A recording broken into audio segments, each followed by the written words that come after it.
If anybody's questioning, where's the Raider gear? Okay? Guys, I'm worried. I just got to be honest with you. There's something keeping me up at night. I mean, the Raiders keep me up at night a lot. But this thing is a thing that's really been... It's been racking my brain for a while. Should we consider drafting a wide receiver with the 13th pick or in the second round? Because Davante Adams, he's not going to be around forever.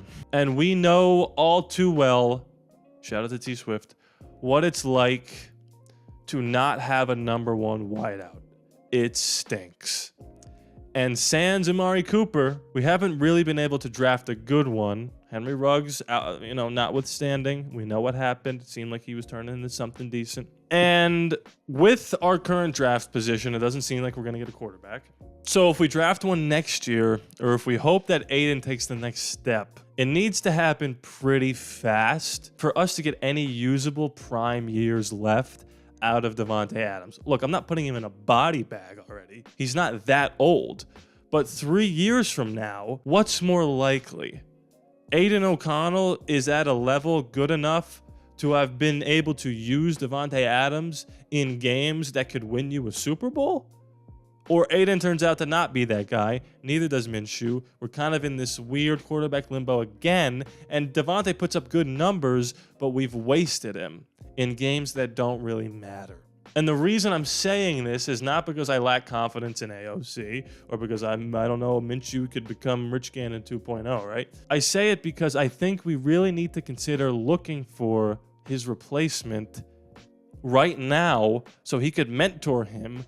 By the time Davante leaves, whoever the kid is that we take can step into his shoes. And by then, Aiden or Gardner, whoever we draft, will be ready to take the reins. Because you have to think next year, Davante will be as good as he can be. The year after that, he will be as good as he can be. That third year, and I know I'm looking into the horizon here, but that's what Tom Telesco's doing, dude. If you're managing the salary cap and you're wheeling and dealing and we got to sign this guy and we got to tender this guy and we got to franchise this guy, you're looking years down the road. That's part of your job. I don't know if Davante is going to be able to produce at the way he's been able to produce, getting paid so much money in the back end of his deal to be worth keeping around. Now, I'm not saying we should be looking to trade Davante Adams because I'm anti-tank and I'm anti-sell now to win later. I don't know if I'm going to be alive tomorrow, so I want to win every game that I can right now while I'm watching them. And winning the Bronco game at the end of the year was much more worth it to me than getting the 11th pick in the draft or whatever. Okay, Pro Bowlers are drafted in the 6th round. 7th round, Mr. Irrelevant. If you can't find a good guy at 13, you needed the 11th pick, get out of here. We're not losing games on purpose. My point is, and I'm pro keeping Davante if we trade up for a quarterback. Listen, I'm pro keeping Davante no matter what. I'm just weighing out all the options. And right now, if you draft a Jaden Daniels or a JJ McCarthy or you find a way to get one of these quarterbacks, right? You need weapons for them to throw to because they need to build confidence.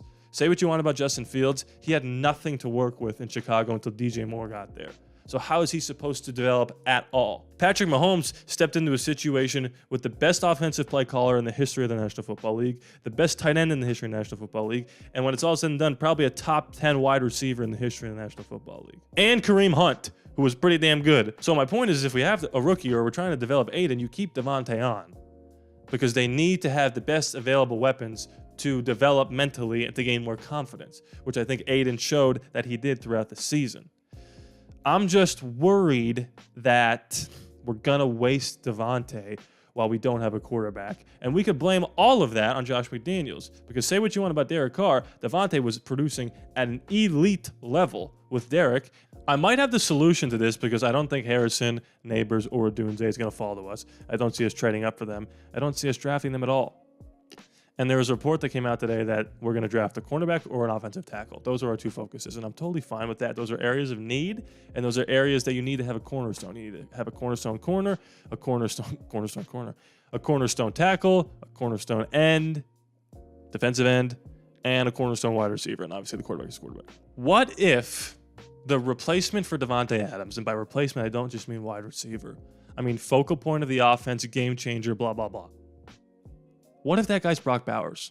Would you consider drafting Brock Bowers and becoming a team like the Kansas City Chiefs, who has a speed burner on the outside like, I don't know, Trey Tucker, who seems to be getting wide open in these National Football League games? He just has a hard time grabbing the football as soon as it touches his hands. A little bobble action from Trey Tucker. You build it around Trey Tucker and the new George Kittle, Travis Kelce, Darren Waller, and his name is Brock Bowers. If he falls to 13, that will easily, without question in my mind, be the best available prospect to draft, a surefire Pro Bowl type player.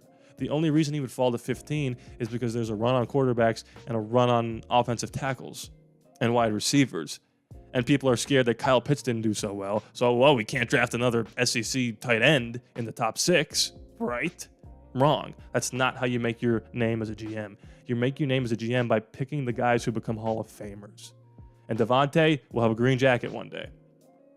Green? Are they green? I'm watching the Masters. They're gold. We could shape our new offense around Zamir White, Brock Bowers, and Trey Tucker. That's something to build upon with Davante still here. And then by the time Davante leaves, Brock Bowers is the best tight end in the league, unguardable, Travis Kelce-esque. And then you look for complementary wide receivers to put around him. Maybe you trade for a Brandon Ayuk in 2025 using a pick you got when you traded Davante Adams. And all of a sudden you've got Ayuk, Bowers, Trey Tucker. Did I just sneaky come up with a really good plan on the spot? I don't know, guys. It's just options to consider. Is this video a product of there not being a lot to talk about? Sure, but I think it's an interesting enough one to make a video about. And I'd like to hear your thoughts on the matter, person who watched this video. Comment below, let me know your thoughts. Check out the Patreon, patreon.com/ALLaBorde Raiders, where you could support the channel a little bit more. You get ad-free content, early access to videos, name at the end of the credits, Discord access, the whole 9 yards. Why is it called the whole 9 yards? You need 10 for first down. If you can't check out the Patreon, you don't want to, you don't have the means, that's okay. You're doing just enough by watching me, clicking the likes, the dislikes, whatever, commenting, and subscribing. We're trying to get to 6,000. Please be sure to subscribe. It is free after all, no charge to you. I love you guys. Hit the mic, and I'll see you next time.